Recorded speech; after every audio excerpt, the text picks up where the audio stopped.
Hello बच्चों, स्वागत है आपका अपनी YouTube channel topper tricks academy में। तो हम लोग आज पढ़ने वाले हैं कक्षा 8 एमपी बोर्ड इंग्लिश का 6 नंबर लेसन, जिसका शीर्षक है, देखिए क्या है, मेज़र फॉर मेज़र, है ना। इसका हिंदी मतलब है माप के लिए माप। तो हम इस लेसन का हिंदी मीनिंग पढ़ेंगे अच्छे से। तो आप जल्दी से इस वीडियो को अपने दोस्तों के पास शेयर कर दीजिए तथा चैनल को सब्सक्राइब कर लीजिए। इस चैनल से आपको बहुत ही आगे चलकर फ़ायदा होने वाला है। ठीक, तो सबसे पहले आपके सामने 2 क्वेश्चन दिए हुए हैं। देखिए, फर्स्ट नंबर है, have you heard of Tenali Raman. तो इसका हिंदी मीनिंग क्या है, क्या तुमने तेनाली रमन के बारे में सुना है। तो इसका आंसर आप लिख सकते हैं, yes Tenali Raman was a wise man, अर्थात तेनाली रमन एक बुद्धिमान व्यक्ति थे। सेकंड नंबर क्या दिया हुआ है, what is he famous for, वह किसके लिए मशहूर थे, किसके लिए प्रसिद्ध थे। तो इसका आंसर आप लिख सकते हैं कि वह अपने बुद्धि चतुराई के लिए प्रसिद्ध थे। ठीक, तो चलिए इस पार्ट का हम लोग हिंदी मीनिंग समझते हैं। तो क्या है प्यारे बच्चों, देखिए, king Krishnadevaraya was known for his patronage of poets and scholars and he was equally fond of fine arts. तो देखिए क्या लिखा है, किंग यानी यहाँ पास क्या लिखा है, राजा। ठीक, किंग यानी राजा कृष्णदेवराय किसके लिए जाने जाते थे, वाज नोन फॉर हिज, वह कवियों और विद्वानों के को संरक्षण देने के लिए प्रसिद्ध थे। अर्थात वो अपने दरबार में कवियों को और विद्वानों को रखते थे। साथ ही वह कलाओं के शौकीन भी थे, और साथ ही वह क्या थे, कलाओं के शौकीन थे। तो अगला नंबर अब देखते हैं। अगली लाइन क्या है बच्चों, देखिए, once he came to know about a brilliant artist named Raja Varma. तो क्या है इसका हिंदी मीनिंग, एक बार उसे राजा वर्मा नामक एक प्रतिभावान कलाकार के बारे में मालूम हुआ। तो ब्रिलियंट माने क्या होता है, प्रतिभावान आर्टिस्ट। प्रतिभावान आर्टिस्ट का मतलब प्रतिभावान कलाकार, जिनका नाम क्या था, राजा वर्मा के बारे में पता लगा। अब आगे देखते हैं इसका अर्थ। अगली लाइन क्या है प्यारे बच्चों, he invited Raja Varma to the court and asked him to draw his portrait. तो इसका अर्थ क्या हुआ, उन्होंने अर्थात राजा ने राजा वर्मा को दरबार में बुलाया और उनसे अपना चित्र बनाने के लिए कहा, पूछा कि क्या वो चित्र बना लेंगे, है ना। अब आगे बढ़ते हैं, अगला पैराग्राफ देखते हैं क्या बोल रहा है। अगले पैराग्राफ की फर्स्ट लाइन क्या है, the king was very pleased with the artist when he portrait was ready. अर्थात इसका अर्थ क्या हुआ, राजा कलाकार से बहुत खुश था जब उनका चित्र तैयार हुआ। जब कलाकार ने उनका चित्र तैयार कर दिया, देखिए चित्र में आपको दिखाई दे रहा है, जब कलाकार ने उनका चित्र बना के तैयार कर दिया तो राजा उस कलाकार के ऊपर बहुत ही प्रसन्न हो गए थे। अगली लाइन क्या है, in the portrait the majestic and handsome king seemed to have come alive within the frame. तो इसका हिंदी मीनिंग क्या हुआ, चित्र में ऐश्वर्यशाली और सुंदर राजा जीवन हो उठा, है ना।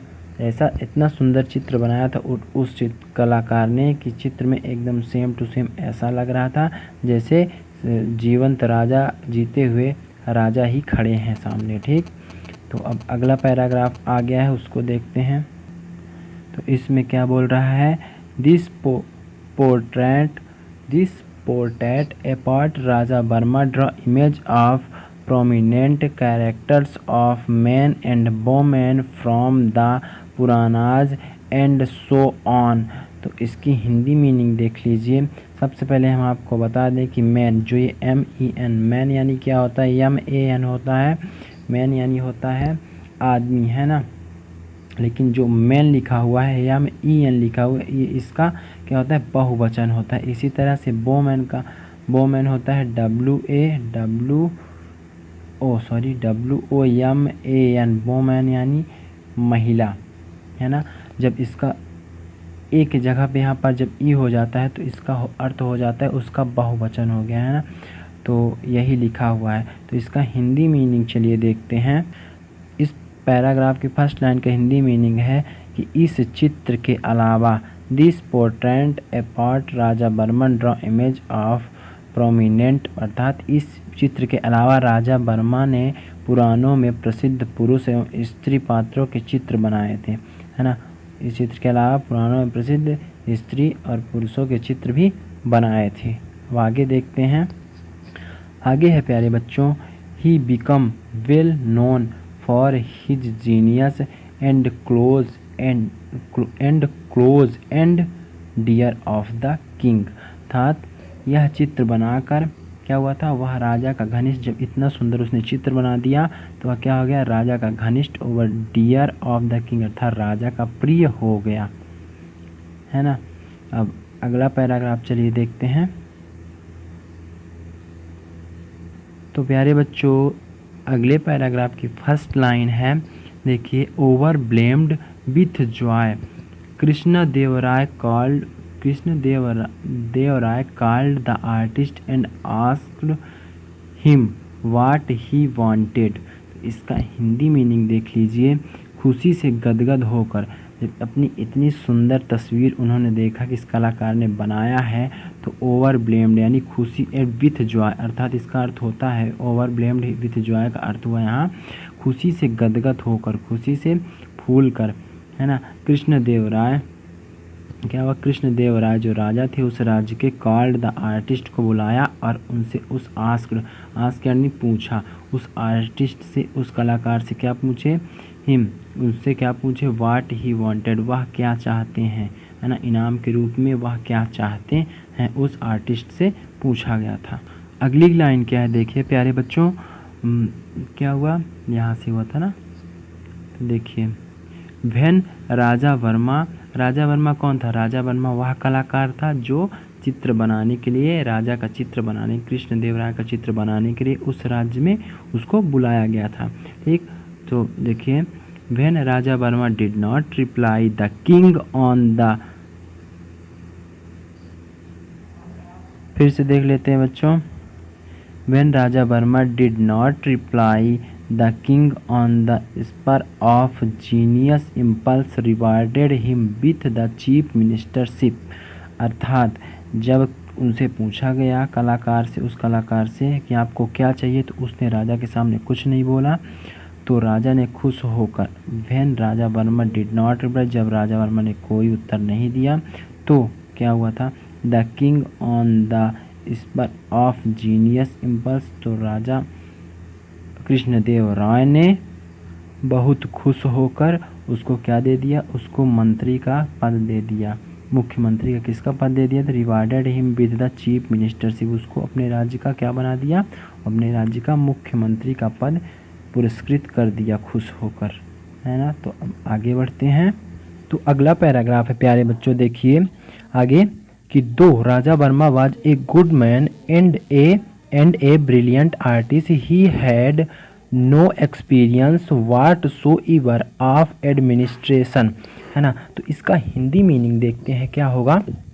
देखिए, दो का मतलब होता है यद्यपि, है ना।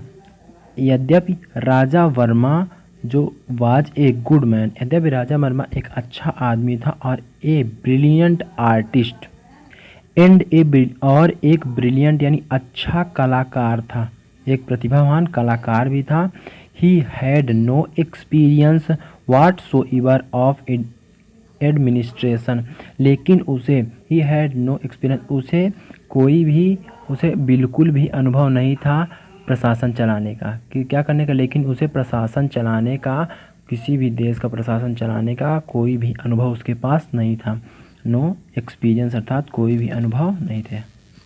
अब अगली लाइन देखते हैं। नेक्स्ट लाइन है बच्चों, soon everything was grown into disorder and, आगे क्या है, इसको बोलते हैं क्योस, है ना। इसको CHAOS, क्योस का मतलब क्या होता है, अव्यवस्था। Soon everything was grown into disorder and, आगे क्या है, इसको बोलते हैं क्योस, है ना। इसको CHAOS, है ना। इसको CHAOS का मतलब क्या होता है, अव्यवस्था। Soon everything was grown into disorder and ठीक, because of his hasty decision and the bad management of the state affairs. तो हिंदी मीनिंग देखते हैं इसका। तो आपके इस लाइन का हिंदी मीनिंग है सून, मतलब जल्द ही, everything was grown into disorder and chaos because of his hasty, अर्थात जल्द ही राज्य कार्यों के कुप्रबंध, अर्थात जिसका कोई प्रबंध ना किया गया हो पहले से, बिना सोचे समझे और बिना सोचे समझे जल्दबाजी के लिए गए निर्णय के कारण सब तरफ अव्यवस्था, अवस्था इसका मतलब बताए थे क्योस अव्यवस्था, because of his hasty decision and bad management, अर्थात बैड यानी खराब मैनेजमेंट, मतलब खराब अव्यवस्था हो गई थी और चारों तरफ अशांति फैल गई थी। इसके कारण खराब व्यवस्था के कारण शांति फैल गई थी, क्योंकि कोई भी आर्टिस्ट, कोई भी कलाकार, उसका काम तो कलाकारी करना है ना, किसी भी राज्य का शासन चलाना नहीं होता है। तो ये इसके कारण चारों तरफ राज्य में अशांति फैल गई थी। अब आगे बढ़ते हैं।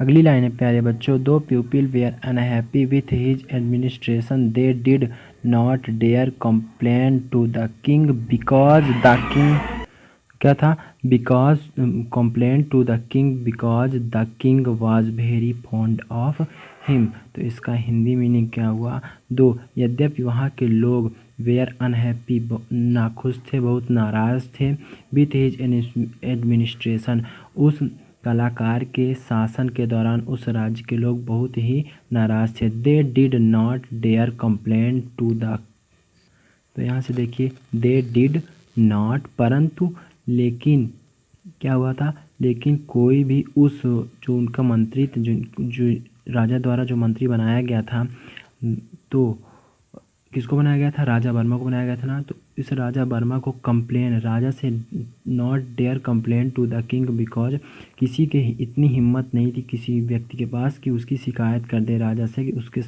उससे शासन चलाते नहीं आ रहा है। The king was very fond, because, क्योंकि the king was very fond of him, क्योंकि राजा उसे बहुत पसंद करता था। किसे पसंद करता था, राजा वर्मा को बहुत पसंद करता था, इसलिए कोई भी उसकी शिकायत करने की हिम्मत नहीं करता था राजा से। अगला पैराग्राफ देखिए, the elders of the town finally approached and sought Tenali Raman's help in getting rid of the new and inept chief minister. तो इसकी हिंदी मीनिंग है शहर के बड़े बुजुर्ग, the elders of the town, उस शहर के बड़े बुजुर्ग अंततः क्या किया, फाइनली अप्रोच, फाइनली किसके पास गए, फाइनली तेनाली रामन के पास पहुँचे और क्या किया, और पहुँचे और नए तथा अयोग्य मुख्यमंत्री से छुटकारा पाने में उनकी सहायता मांगी, है ना। तो help in getting rid of the new and impact, यानी होता है अयोग्य, इम्पैक्ट का अर्थ क्या होता है, अयोग्य, चीफ मिनिस्टर का मतलब क्या होता है, मुख्यमंत्री। देखिए अगली लाइन क्या बोल रही है, Tenali Raman assured them I shall soon find a harmless way to remove the artist from the chief ministership.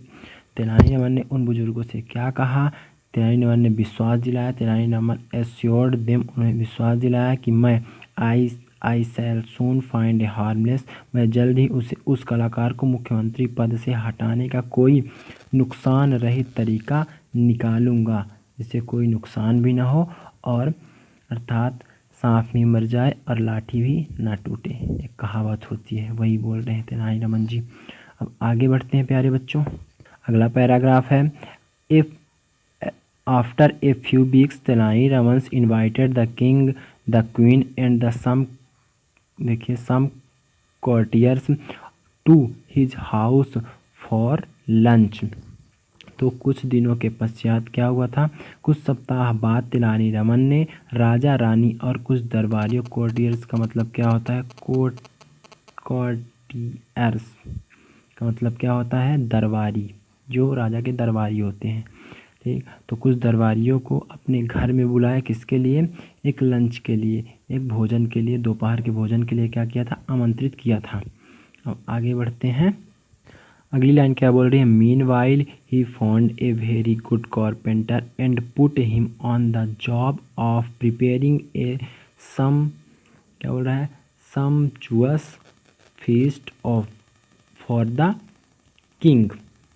इसका हिंदी मीनिंग देख लीजिए, उसी बीच, क्या हुआ था, उसी बीच। मीन वाइल का मतलब क्या होता है, उसी बीच, उसी के बीच, उसी समय, उसी बीच उन्हें एक बहुत अच्छा बढ़ई मिला। उसने उसे राजा के लिए सुस्वादु दावत तैयार करने के कार्य में लगा दिया, है ना। Appointed prepare a sumptuous feast for the king. तो अब आगे का देखते हैं क्या है। यहाँ थोड़ा सा आप लोगों को मीनिंग बता देते हैं। सम्चुअस का मतलब होता है शानदार, आलीशान, ठीक। और इसके आगे जो फीस्ट लिखा हुआ है, फीस्ट का मतलब होता है दावत, है ना, दावत होता है, अर्थात आलीशान यानी शानदार दावत, फॉर द किंग के लिए, शानदार दावत के लिए उसको लगा दिया गया था। आगे का देखते हैं। आगे प्यारे बच्चों, the king and others set for lunch and at Tenali Raman's order the carpenter began serving them. तो इसका हिंदी मीनिंग हुआ, हिंदी मीनिंग क्या हुआ, राजा और अन्य लोग तेनाली राम के कहने पर भोजन करने के लिए बैठे। बढ़ई ने उनको भोजन परोसना प्रारंभ किया। Carpenter began serving them, serving का मतलब क्या होता है, सर्विंग का मतलब परोसना, सर्विंग का मतलब क्या होता है, परोसना होता है। और लंच का मतलब होता है दोपहर का भोजन। हम आगे बढ़ते हैं। अगली लाइन क्या बोल रही है, as soon as they put the first morsel of food in their mouths the people began to pant and रेस्प asking for water again and again. अर्थात जैसे ही, एज सुन एज, जैसे ही उन्होंने अपने मुंह में खाने का, भोजन का पहला कौर, मार्शल का अर्थ होता है कौर, है ना, पहला निवाला जिसको बोलते हैं, मार्शल का फर्स्ट का अर्थ होता है पहला, ऑफ द फूड, भोजन का पहला, निवाला जैसे ही, देयर अपने मुंह में रखा, the pupil began to pant and rasp. अर्थात क्या हुआ, began to pant and rasp, हाँफने लगे जोर जोर से, उनको बहुत तीखा लगने लगा, हाँफने लगे, है ना। जब तीखा लगता है तो लोग जोर जोर से सांस लेते हैं, उसी का अर्थ होता है पैंट एंड रेस्प का मतलब, है ना। Asking for water again and again, उन्होंने बार बार पानी मांगना प्रारंभ कर दिया, इतना खराब भोजन बना हुआ था। अगली लाइन है बच्चों, soon after tasting the food the king realized that the food was badly cooked and the unbearably hot he was livid. इसका मतलब हुआ कि खाने का स्वाद चखने के बाद, सून आफ्टर टेस्टिंग द फूड, खाने का स्वाद चखने के बाद, द किंग रियलाइज, राजा ने महसूस किया, रियलाइज का मतलब क्या हुआ, महसूस किया, थर्ड फॉर्म है ना। तो रियलाइज महसूस किया कि भोजन, that the food was badly cooked, भोजन को बुरी तरह से पकाया गया है, एंड अनब्रेवली, और बहुत गर्म था, अनब्रेवली हॉट, और बहुत गर्म भी था, एक, ही वाज लिविड, और वह बहुत नाराज हो गए, अत्यंत, राजा ही वाज लिविड, लिविड का मतलब होता है अत्यंत नाराज होना। तो राजा जो थे उस राज्य के बहुत नाराज हो गए। आप लोग यहाँ चित्र में देख सकते हैं कि राजा बैठे हुए हैं भोजन के सामने, और ये बगल में खड़े हुए हैं तेनाली रामन जी, और ये जो भोजन बनाने के लिए कारपेंटर को बुलाया गया था, वो कारपेंटर भी इधर खड़ा हुआ है, बढ़ई बोलते हैं कारपेंटर को हिंदी में, है ना। तो यदि आपको ये वीडियो अच्छा लगे तो आप चैनल को सब्सक्राइब कर लीजिए बच्चों, क्योंकि हम आपको फ्री में इतने बेहतरीन वीडियो उपलब्ध करा रहे हैं। अपने दोस्तों के पास भी ज़रूर शेयर कीजिएगा, क्योंकि इस वीडियो से आपको बहुत फ़ायदा होने वाला है। हम आपका टेस्ट भी आगे चल के लेंगे, लाइव टेस्ट चलेगा, उसमें आप लोग शामिल ज़रूर होइएगा, ताकि आपके ज्ञान का भी पता चल सके। तो आगे बढ़ते हैं। फिर राजा ने क्या बोला, Raman who has cooked this food. Raman अर्थात राजा ने पूछा तेनालीरामन से, रमन किसने यह खाना पकाया है। Do you want to all to suffer and die by eating this horrible food. क्या तुम चाहते हो कि हम सब लोग इस भोजन को खाकर मर जाएं, ख़त्म हो जाएं। ये पूछ रहे हैं राजा ने गुस्से में आकर बहुत ज़्यादा, क्योंकि खाना बहुत ही ख़राब बना हुआ था, क्योंकि बढ़ई द्वारा बनाया गया था, और वो भी एक कलाकार ही था। अब आगे बढ़ते हैं बच्चों। In his usual humble way Tenali Raman sad, I beg your Majesty's forgiveness. तो इसका अर्थ क्या हुआ? अपने इन हिज यूजुअल हम्बल, अपने चिर परिचित अंदाज में रमन, तेनाली रमन ने क्या कहा? तेनाली रमन सैड अर्थात तेनाली रमन ने कहा, I beg your majesty forgiveness, मैं अपनी भूल के लिए राजा से क्षमा मांगता हूँ। फॉरगिव का मतलब क्या होता है? यहाँ जो लिखा है फॉरगिव का मतलब इसका अर्थ होता है क्षमा मांगना। ठीक, अगली लाइन में क्या बोला Tenali Raman ji? Then he said the carpenter to the king, I have never come across such an excellent carpenter and I have put him on the job of cooking the lunch for today's feast. अर्थात इसका अर्थ हुआ, तब तेनाली रमन जी ने राजा को उस carpenter को दिखाया और बोला, आई have never come across such an excellent carpenter. उन्होंने कहा कि मैंने आज तक, किसने कहा? तेनाली रमन जी ने कहा कि मैंने आज तक इससे अच्छा, इससे शानदार और बढ़ई कारपेंटर कहीं नहीं देखा। तो मैंने इसको आज के लंच के लिए, आज का भोजन बनाने के लिए, आप लोगों के लिए इसको अपने जॉब में, नौकरी में रखा है।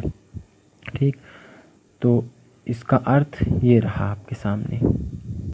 आगे की लाइन क्या है? The king began laughing loudly, और राजा उनकी बात को सुनकर, रमन की बात को सुनकर जोर जोर से हंसने लगे। Have you lost or sense Raman, क्या तुमने अपनी सारी जो बुद्धिमत्ता है खो दी है? A good carpenter should be employed to work on wood but not on food. उन्होंने कहा, एक अच्छा कारपेंटर यानी एक अच्छा बढ़ई लकड़ी के कामों के लिए होता है और उसे लकड़ी के काम पे लगाना चाहिए, है ना कि भोजन बनाने के लिए। ठीक, तो उन्होंने ये कहा। अगली लाइन क्या है? How did you get this funny idea, Raman तुमने यह मजाकिया आइडिया कैसे, तुम्हारे दिमाग में कैसे आई, है ना। हाउ डिड यू गेट, तुम्हारे दिमाग में ऐसी आइडिया कैसे आई है, तुम्हारे दिमाग में यह बेतुका विचार कैसे आया, है ना। अब अगली लाइन देखते हैं। नेक्स्ट लाइन है, Tenali Raman asked the king courteously, Lord if N artist can become a chief minister, can't carpenter become a cook. उन्होंने क्या कहा? इसका अर्थ देखिए, तेनाली रमन ने विनम्रता पूर्वक राजा से कहा, राजा से आस्क द किंग, कॉर्टियसली का मतलब होता है विनम्रता पूर्वक। इसका हिंदी अर्थ आप लोग लिख लीजिए डिक्शनरी में, आपको आगे चल के बहुत काम आने वाली हैं ये सब चीज़ें, इसीलिए मैं आपको ये पाठ पढ़ा रहा हूँ। ये बहुत ही महत्वपूर्ण पाठ है, जीवन को सीख भी देता है ना। कॉर्टियसली का अर्थ होता है विनम्रता पूर्वक। राजा से क्या पूछा कि लॉर्ड, राजा जी, if an artist can become a chief minister, यदि एक आर्टिस्ट, एक कलाकार मुख्यमंत्री बन सकता है, कांट कारपेंटर बिकम कुक, क्यों नहीं एक बढ़ई खाना बनाने वाला क्यों नहीं हो सकता है, रसोइया क्यों नहीं बन सकता है। ठीक, तो आगे देखिए कि राजा और उनके बीच में क्या बात होती है। अगली लाइन क्या है? The king at once understood that Tenali Raman got a carpenter to make him realized his error in making Raja Varman the chief minister. तो इसका हिंदी मीनिंग क्या होगा कि राजा तुरंत, at the king at once understand, राजा तुरंत समझ गए कि तेनाली रमन ने राजा वर्मा को मुख्यमंत्री बनाए जाने की उनकी भूल का एहसास कराने के लिए बढ़ई को भोजन पकाने के काम पर रखा था।